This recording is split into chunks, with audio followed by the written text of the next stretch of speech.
ఎందరో మానవులు ఆత్మాభిమానాన్ని తమ జీవితం యొక్క మంత్రంగా మార్చుకుంటారు. జీవితంలోని ప్రతి క్షణాన్ని వారు ఆత్మాభిమానాన్ని పెంపొందించుకోవడంలో గడుపుతారు. కాని వాస్తవానికి ఆత్మాభిమానం అంటే ఏమిటి? ఇది మీరెప్పుడైనా ఆలోచించారా ద్రుపద మహారాజా?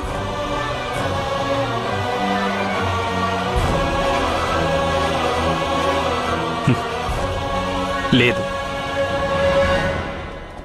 మీరు ఒకవేళ ఆలోచించి ఉంటే మీకు అర్థమై ఉండేది. ఆత్మాభిమానం ఉన్న వ్యక్తి ఇతరుల నుండి గౌరవాన్ని పొందాలనుకుంటాడు.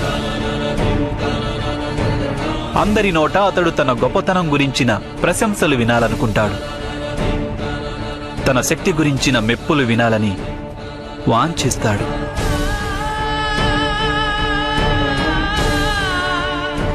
అంటే తన శక్తి గురించిన ప్రమాణం ఇతరుల నుండి కోరుకుంటాడు. అతనికి స్వయంగా తన మీద తనకు ఎలాంటి నమ్మకమూ ఉండదు. భయం ఉంటుంది హృదయంలో.